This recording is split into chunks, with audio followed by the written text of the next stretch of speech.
ఊరికి ఉపకారి. ప్రత్యేక వ్యాసం కలం శ్రీ ఎర్రప్రగడ రామకృష్ణ, గళం పప్పు భోగారావు. గోదావరి జిల్లాల్లో పర్యటించే వారికి గుర్రం ఎక్కి కూర్చున్న ఆంగ్లేయుడి శిలా విగ్రహాలు కొన్ని దర్శనమిస్తాయి. గుర్రం మీది ప్రతిమలు రాతివే కావచ్చు గాని గోదావరోళ్ల గుండెల్లో మాత్రం సజీవంగా కొలువుతీరాయి. మా తరతరాలకు అన్నం పొసగిన దాతవు నీవేరా, నీవు లేక ఈ అన్నపూర్ణ ఒక నిండు సున్న కదరా అంటూ ఎదలను తడిపే జ్ఞాపకాలవి. ఆ నీటి చలమ పేరు సర్ ఆర్థర్ కాటన్. ఎవరైనా వెళ్ళి ఆర్థర్ ఎవరని అడిగితే చేతి అన్నం ముద్దను చూపిస్తాం, అర్ఘ్యం ఇచ్చివేళ అమరులతో సరిపోలుస్తాం అంటారక్కడ. ఎందుకంటే కాటన్ దొర వారి పాలిట భగీరథుడు. బతుకంటే ఒక కాటన్ది, ఒక డొక్కా సీతమ్మది అని అక్కడ నానుడి. వారి పరోపకార బుద్ధే అందుకు బలమైన కారణం.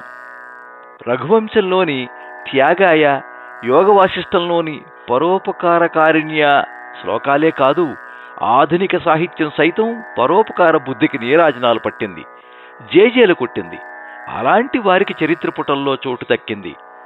ఆశ్చర్యక స్థితి, ఎమర్జెన్సీ రోజుల్లో ఆపన్నుల సంరక్షణ కోసం ఆరాటపడిన జయప్రకాష్ నారాయణ్ను పుట్టుక నీది, చావు నీది, బ్రతకంతా దేశానిది అని లోక్ నాయక్ కవితలో ఘనంగా కీర్తించారు ప్రజాకవి కాళోజీ. అంతకంటే మనిషి మనుగడకు ధన్యత ఏముంటుంది? మరణించిన తదుపరి జీవించాలనుకుంటే ప్రజల నాల్కలపై నిలిచిపోయే రచనలైనా చేయాలి, ప్రజల రచనల్లోకి ఎక్కే పనులైనా చేయాలి. సత్పురుషులు స్వప్రయోజనాలను సైతం విస్మరించి పరోపకారానికై ఆరాటపడతారు. తమ అర్థంబు త్యజించి కూర్తురు పరార్థంబు ఉత్తముల్ అన్నాడు భర్తృహరి.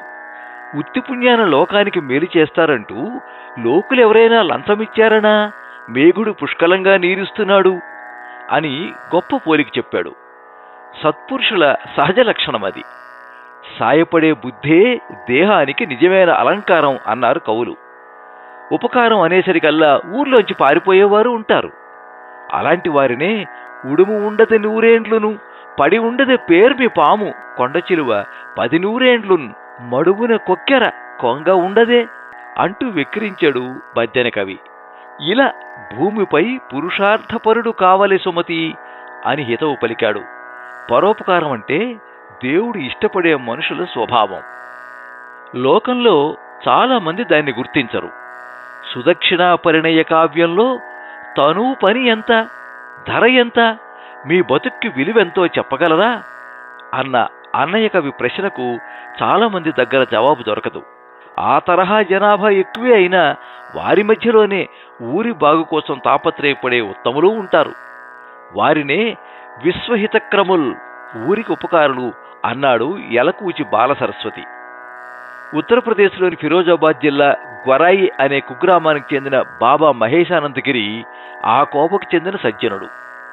ఆ గ్రామం దుస్థితి గురించి కవి గోరటి వెంకన్న బాణీలో చెప్పాలంటే, మడుగులన్నీ అడుగంటిపోయినవి, వాగులు వంకలు ఎండిపోయినవి, గుక్కెడు నీళ్లకు దిక్కు లేకపాయే నా పల్లెల్లోనా గీతం గుర్తొస్తుంది. గొంతు జీరబోతుంది. తన ఊరి కష్టాలను ప్రభుత్వం దృష్టికి తేవాలని మహేశానందగిరి సంకల్పం. అందుకోసం ఆయన గత 3 ఏళ్లుగా ఒంటి కాలిపోయి నిలబడి నిరసన తెలియచేస్తున్నారట. ధూమ్ధాంలో గాయకులు గొంతులు బొంగులు పోయినప్పుడు నిప్పుల కంఠం ఒకటి పాట అందుకునేది అంటూ కవి అమ్మంగి వేణుగోపాల్ ఆ విలక్షణ స్వరానికి సకలజనుడు అని పేరు పెట్టారు.